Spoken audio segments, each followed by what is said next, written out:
de hacer tratamiento a la deshidratación y solo la toca, entonces queda por sobreentendido que el tratamiento también tiene que ir a la deshidratación. No se vaya a olvidar, tal vez ese es el punto más importante. Antes que atender el tratamiento etiológico, el etiológico porque estamos yendo hacia el agente causal, es ver la deshidratación. Porque este paciente pequeñito puede estar obnubilado si usted no lo atiende, o inclusive puede entrar a coma. Lo que no, la célula cerebral no permite funcionamiento sin que esté totalmente hidratado, sin que esté bien hidratado. Una baja de sodio para el cerebro, estamos hablando que no es solamente lo que vemos a manera intestinal o de forma intestinal, es todo lo que ocurre, ¿ya? Entonces no va a poder sobrevivir. Entonces, antes inclusive que el tratamiento etiológico, el tratamiento a la causa que está produciendo la diarrea, es el tratamiento a la deshidratación. No se vayan a olvidar, aunque no lo esté, no diga ahí en los apuntes, porque yo me baso en lo que es mi materia, ¿no es? Pero siempre les recalco. Entonces no hay que atender la hidratación de nuestro paciente. Peor aún siempre que. Entonces, muchas veces, dependiendo qué tipo de diarrea tenga el paciente, podemos hacerlo con sales de hidratación oral y salvavidas, obviamente. Se dice que es la investigación o el descubrimiento de todos los descubrimientos el que más vidas salva. La utilización de sales de vida o sales de hidratación oral. Y a veces si amerita, entonces no solamente va a ser vía oral, sino también puede ser vía parenteral, sabiendo cuánto le va a dar. Eso lo van a ir aprendiendo ustedes, ¿ya? Si es cuánto se va a administrar, porque uno no puede administrar de golpe, porque lo encharca el paciente. El término encharcar quiere decir que usted lo sobrehidrató y se edematiza. O sea, no podemos hacer eso, ¿ya? Entonces, vamos a hidratar de acuerdo a las necesidades. En el campo, cuando no se cuenta, uno tiene que hacer su sal de hidratación, ¿no? Y lo hace generalmente en agua hervida, ¿no? Que la enfría y le coloca una cucharita de sal o una cucharita de azúcar, para más o menos tratar de equilibrar, porque la concentración es 0,875 gramos, estamos hablando que tiene menos de 1 gramo. Cuando lo aproximamos, 0,9 gramos por cada 100 ml. ¿Ya? Y en una cuchara hay 10 gramos más o menos aproximadamente. Fíjense que es un aproximado, darle un poquito más, y a veces si está demasiado bajo el sodio, tal vez haya que reponer más. Entonces vamos a ir viendo, aprendiendo eso en bioquímica, para no salirme de la asignatura, ¿ya? Y me imagino que van a aprender eso también con sus diferentes docentes, ¿ya? ¿Está bien? Muy bien, siga. Entonces ya saben que no solamente es el tratamiento al agente etiológico, sino también el tratamiento a la deshidratación. ¿Les queda claro a todos? Sí. Bueno. Ahora, el diagnóstico, ya saben, un diagnóstico clínico se va a referir a los signos y síntomas clínicos que pueda presentar el paciente, ¿ya? Y es un cuadro clínico muy similar. Podemos empezar entonces más de ¿cuántas evacuaciones diarias? 6. Más de 6, 7, 8, 10. ¿Qué más? Arinecio abundante y luego escaso, ¿no? Va disminuyendo la cantidad de materia. Pujo, tenesmo, flatulencia. ¿Qué más? Dolor abdominal tipo cólico en forma de retorcijón. ¿Qué más puede haber?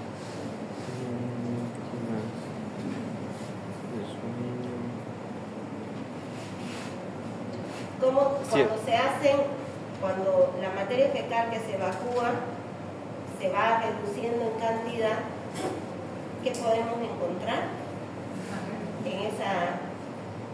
La que era diarrea, después ¿qué se ve? Moco y sangre. Moco y sangre, ¿no? Moco y sangre. Okay. Entonces ¿qué dato nos importa aquí? ¿Hay fiebre? ¿No hay fiebre? No. Sin alzas térmicas, ¿no? Ya. ¿Qué dato nos interesa además de la parte clínica? Habló su compañero. La epidemiología, el dato epidemiológico que generalmente, cuando ustedes aprendan a hacer historia clínica, les van a enseñar bien, y la van a hacer en semiología de tercer año.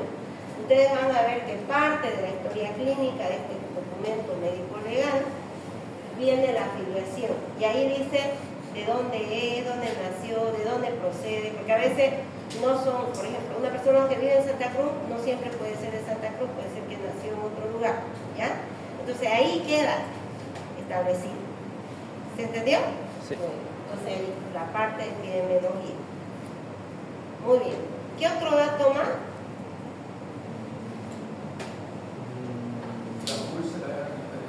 Eso, ya en la parte clínica no olvidarse que las úlceras son irregulares, ¿no? Muy bien. Ahora, después del diagnóstico clínico nos apoyamos en tres cosas. Diagnóstico clínico diferencial. Cuando decimos diferencial, ¿a qué nos referimos? A enfermedades que producen cuadros clínicos similares. Muy bien, muy bien. Ahí. ¿Qué más? Y que nos permite ya, por último, poder tener esa hipótesis diagnóstica que nosotros nos planteamos. Un cuadro clínico similar, entonces podemos ver que pueden ser diferentes tipos de enfermedad. ¿Cuál es enfermedad? Que va a ser parte de nuestro diagnóstico clínico. Amebiasis, ¿qué más? Tricocefalosis, shigelosis o disentería bacilar o shigella disentería, porque puede ser parecida de otras enfermedades que no son infecciosas, ¿no es? Gastroenteritis por Escherichia coli. Podría ser, pero no hay. Pero es que varía un poco. ¿Ya? ¿Y qué más? ¿Qué otro diagnóstico sí o sí nos permite descartar todo y decir, esta es galantidiasis? Eso, la prueba laboratorial. Entonces, un diagnóstico laboratorio. ¿Qué pedimos? Coproparasitológico. Coproparasitológico, mejor si es serial. Pero hay otra cosa. La prueba. De tarea. Moco fecal.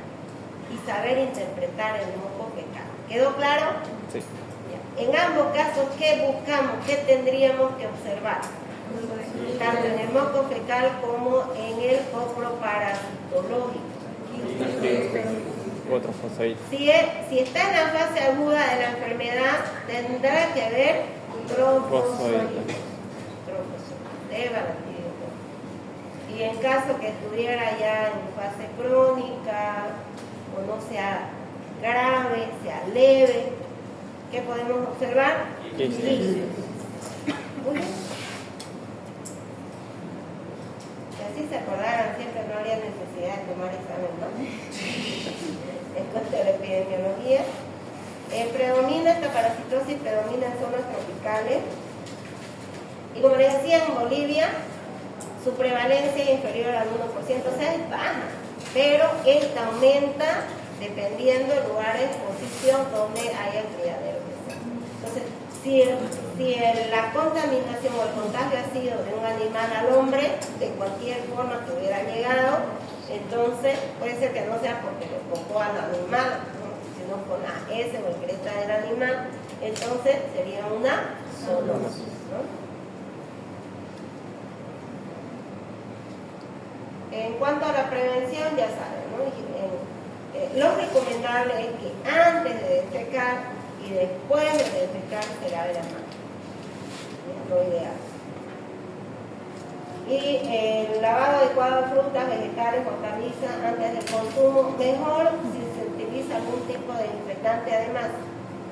Uno casero, pues uno mismo hacerlo. Saben que el hipoclorito de sodio es la lavanina, ¿eh? Entonces esa viene al 5%, entonces unas gotitas para 1 litro de agua y con eso podemos lavar. Una forma de limpieza, ¿ya? No mucho también porque si no el olor no le va a dejar, ¿ya? Bueno, ahora el saneamiento ambiental lastimosamente no es tuición del médico, ¿Cuál es la función del médico? Informar y educar a la mamá. Cuando la mamá vaya con el niño, en el caso de que tenga alguna infección o la persona, hay que recomendar el lavado de las manos, la limpieza de los utensilios de cocina, la limpieza de las frutas, verduras, etc. Ahora, puede hacerlo todo bien, pero si usted deja a exposición los alimentos y vienen las moscas y se posan, o vienen los insectos, los artrópodos como los chulupis, conocidos como chulupis, igual puede producir también contaminación, ¿no? Y el tratamiento es diferente acá. A ver, se puede utilizar antiprotozoarios, sí, pero no es tan efectivo como un antibiótico. Ya en este caso se utiliza el antibiótico tetraciclina. Ahora, ¿qué cuidados hay que tener con este antibiótico que no se debe usar en niños menores a 8 años? Ahora, no viene en comprimido, viene en cápsula. ¿Ya? ¿Ok? Así viene, la presentación es de 500 miligramos.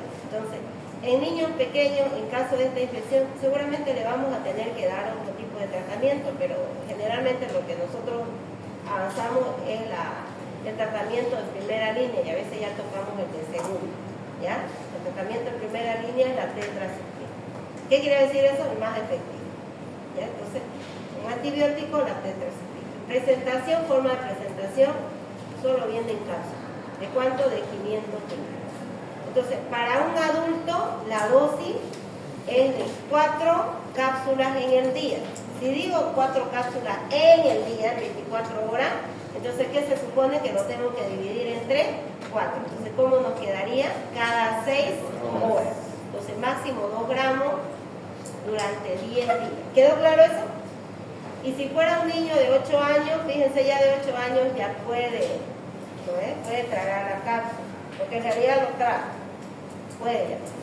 Pero hay que tratar de darle por kilogramo peso. Eso es de 40 a 50 miligramos por kilogramo peso día, dividido también en 4 copas. Eso quiere decir cada 6 horas, durante 10 días. ¿Quedó? Ahora pasémonos al otro. Igual se los voy a pasar, ¿ya? Hay que tomar en cuenta que esto no puede tener interacciones con la leche, entonces hay que suspender durante el tratamiento o dar en horarios diferentes, ¿ya? Y otra cosa es que puede producir fotosensibilidad y decoloración de los dientes, por eso no se utiliza en niños menores de 8 años, ¿ya?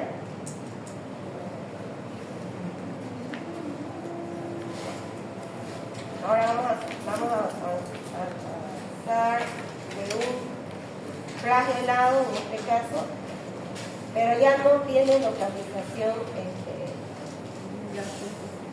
intestinal, sino tisular. De acá empezamos, ¿ya?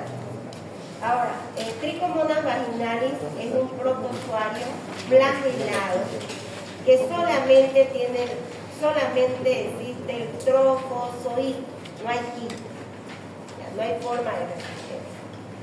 La persona es el único huésped conocido. ¿Qué significa? Que no va a estar enfermo, el gato enfermo, nada, ¿ya? Entonces la transmisión es de persona a persona. El principal mecanismo de transmisión es la vía sexual, pero se ha visto en niñas pequeñas o en personas adultas mayores que no tienen relaciones sexuales, que han podido adquirir esta parasitosis. ¿Cómo? ¿Ya? Puede vivir los trofozoitos durante horas, aproximadamente unas 6 horas, fuera de la persona, de su huésped, pero en lugares donde, por ejemplo, hay lugares húmedos. La orina que queda en un inodoro o lo que quede, fluidos que puedan quedar en fómite, toalla, ropa de cama, sábanas de cama, etc. Entonces hay que tener mucho cuidado. Ropa íntima y ropa de cama como toalla no se debe de compartir con nadie.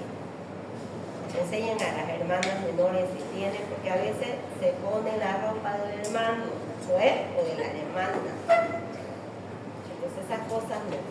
Ahora, en la mujer la sintomatología, voy a hacer puntos así sobresalientes y luego vemos ya, empezamos así. En la mujer la sintomatología se puede notar más. En el varón la enfermedad generalmente es subclínica, o sea, es un portador en otras palabras. Tiene el parásito y muchas veces no presenta signos ni síntomas clínicos, ¿ya? Entonces la mujer, ahora, este parásito generalmente se reproduce cuando hay cambios hormonales. Necesita de hierro, y entonces cuando eso ocurre, hay cambios hormonales, se puede reproducir. ¿Ok? Y también esta parasitosis entra en lo que conocemos nosotros como enfermedades de transmisión sexual o infecciones de transmisión sexual. ¿Ya? Muy bien. Y su localización no es intestinal, nuevamente recalco. ¿Ya? No es intestinal.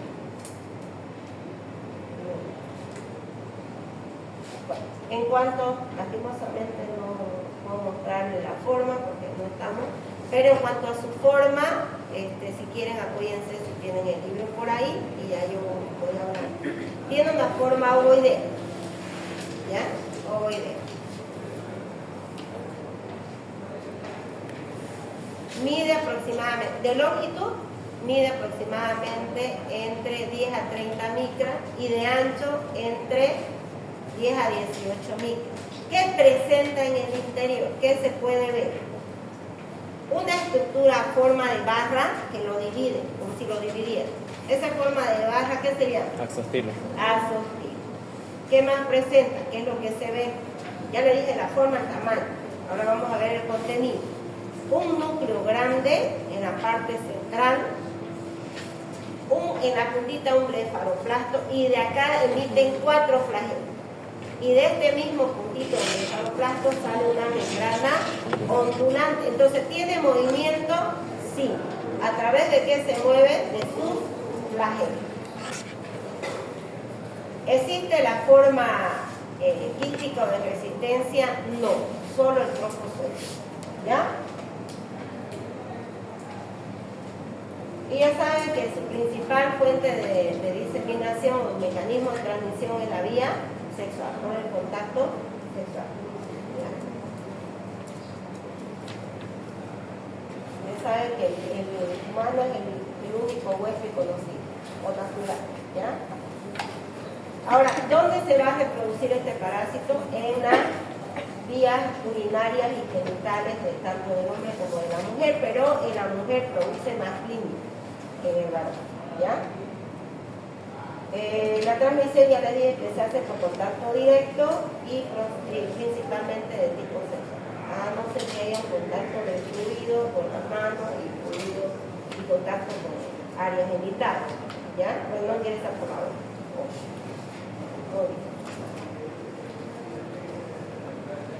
Sí, también puede haber un mecanismo de transmisión de la madre al feto cuando pasa el canal del parto, ¿ya? En el momento del alumbramiento, entonces ahí puede haber. Ahora, este trofozoito produce cuatro proteínas diferentes, también denominadas adhesinas de cicloadherencia, que le permite pegarse en la mucosa de las vías urinarias y genitales. Y necesita de hierro, entonces cuando hay una cantidad de lactoferrina elevada, entonces se puede reproducir, ¿ya? Esas son. Ahora, entre los factores predisponentes para que se aumente la reproducción está cambio en el pH. ¿Cuánto es el pH? Primero tengo que saber cuánto es el pH normal de la vagina. ¿Y quién le da ese pH ácido? Ligeramente ácido. Los bacilos de Doverley, ¿ves?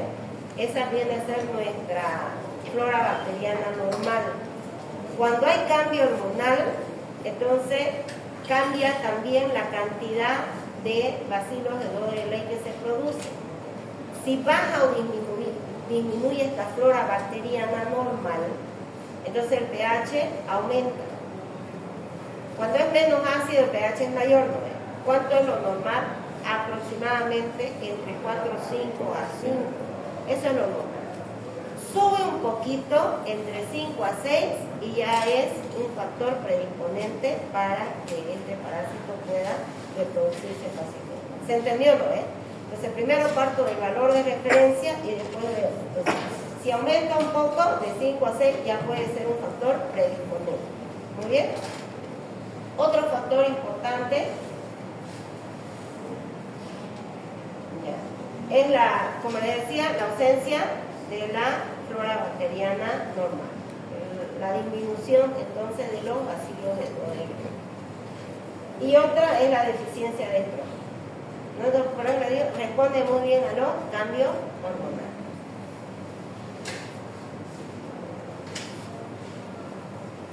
Ahora, ¿qué produce el parásito en la mucosa vaginal, en la uretra? Una pequeña elevación. ¿Saben qué es petequia? ¿No? Sí. A ver, ¿alguna vez le ha picado un mosquito? ¿Sí? Sí. Esa es la petequia. Una elevación y cambio de coloración. Entonces, son elevaciones en la mucosa, generalmente que vuelve la zona más hiperémica, más rosada. Y ahora, que no es como pero no están en su libro, les voy a pasar aquí. Pero imagínense como que si en la mucosa ya estuviera, se le conoce también como picadura de pulga. Entonces hay unas elevaciones de la piel hiperémica y a eso se conoce como petequia. Ahora, en esa misma zona existe prurito. Pero lo que más notorio es, en cuanto a las manifestaciones clínicas, es que cambia el flujo vaginal. Después de la menstruación, las mujeres siempre tienen secreciones vaginales. Los varones también, por su caso. En los varones se llama smegma. Y ustedes lo han de haber notado, ¿no ves? Es como una gotita que va cayendo. Ahora, ¿de qué tipo? Ni se asome, pues esto es lo más normal. Esto es lo de siempre. Peor ustedes que están enfermos. Entonces, ¿cómo es esa secreción en la mujer y en el esmegma en el varón, en la secreción en la mujer? Es cerosa, transparente, filante, pegajosa, o sea, te agarra y toca así y se ve como que fuera flexible, ¿no ves? Entonces, y no tiene nada. Es como si comparamos con un niño cuando tiene una rinitis alérgica, tiene un mosquito, ¿no ves? Así. Y es mínimo. Ahora, ¿cómo cambia? Entonces, la mujer empieza a tener un flujo diferente. Entonces, se dice leucorrea porque es blanquecino amarillento. Ya no es ceroso transparente, ¿se entendió? Cambia y se vuelve abundante. Y otra característica es que este parásito hace que se produzcan aminas. Y estas aminas dan un olor fétido, como a pescado podrido, así. ¿Ya? Entonces hay leucorrea blanquecina o amarillenta mal oliente. Esa es la característica. ¿Qué más presenta aparte de esta leucorrea? Dolor al orinar, ¿qué se conoce por eso? Disuria. Dolor en la micción, disuria. ¿Qué más puede tener? Dijimos prurito. ¿Qué más puede tener? Petequia, ¿no? Elevaciones a nivel de la mucosa, también en la mucosa, en forma de como si le hubiera picado varias pulgas. ¿Ya? ¿Qué más? Dolor en el coito, y eso se conoce como dispareunia. Dolor en el coito. Ahora, puede haber inclusive, no solamente en el canal vaginal o en la mucosa, sino puede haber inclusive infecciones ya exoserio y endoserio mayor, ¿ya? Mayor. O en la piel, contigo, ¿ya? Porque ya lo dije todo.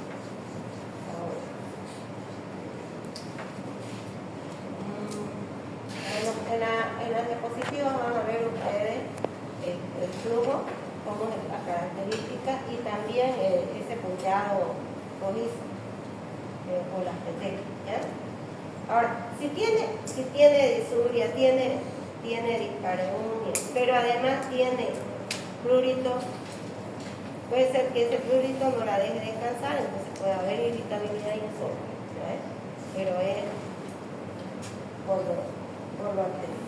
En el varón puede haber estas mismas petequias, dijimos generalmente es subclínico, pero puede haber estas mismas petequias en el surco balano percusial principalmente, ¿ya? Y puede también haber inflamación a nivel de la uretra. Entonces eso es lo que conocemos como uretritis, ¿eh?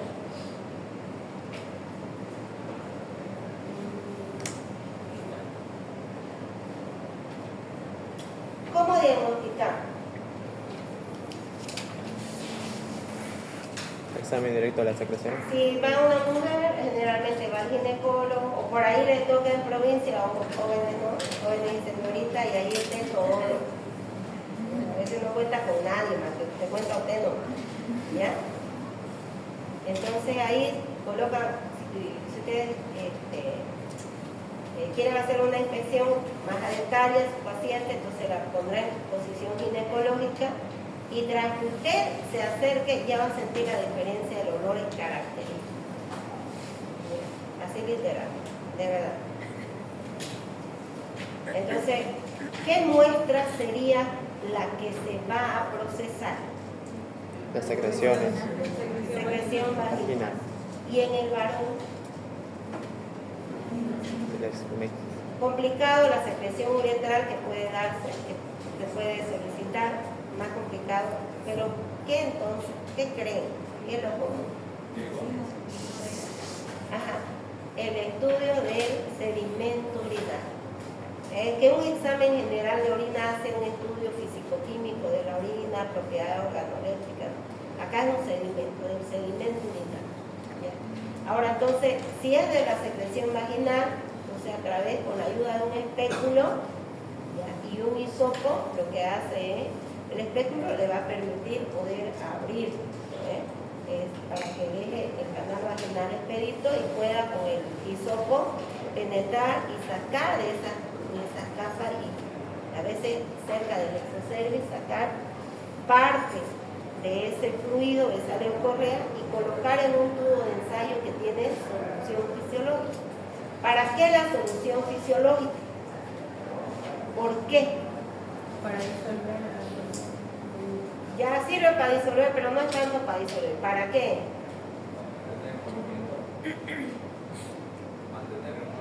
Ya, la solución fisiológica es una solución isotónica, da viabilidad a la célula.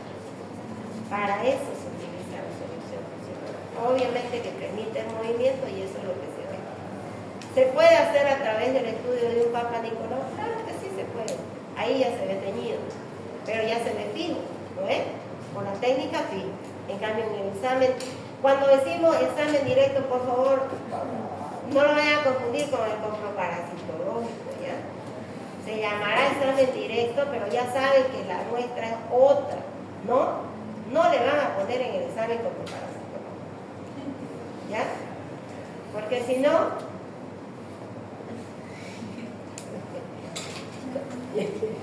¿Ok? ¿Sí? Entonces usted ahí, cuando diga qué estudio, qué examen, ya sabe. Examen directo de flujo vaginal, sedimento urinario en el varón. ¿Quedó claro? Ya, lo especifica. Muy bien. Tratamiento.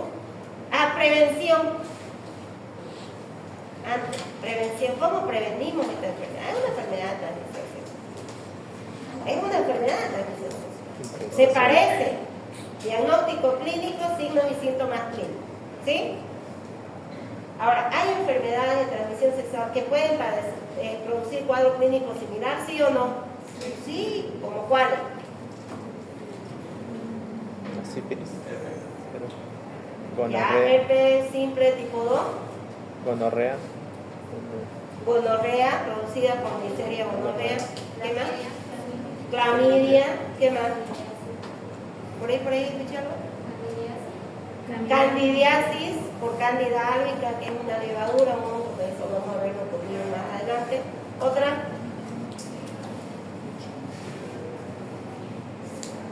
Sífilis, producida por Treponema pallidum. ¿Qué más? ¿De qué es trichomona? Las nerellas vaginales, que producen un cuadro muy similar. ¿Cuál es la diferencia? Por ejemplo, en la candidiasis o la gardnerella, que producen una leucorrea similar, decimos similar, pero hay diferencia. Es que no es maloliente, aquí es maloliente. ¿Ya? Ok. Entonces hay que hacer un diagnóstico clínico diferencial. Y luego, después de nuestro diagnóstico, descartamos todo. ¿Qué nos ayuda para decir ya, de toda mi hipótesis diagnóstica que tuve, este es mi diagnóstico definitivo? ¿Qué nos ayuda? El laboratorio. Entonces, ¿la observación de qué?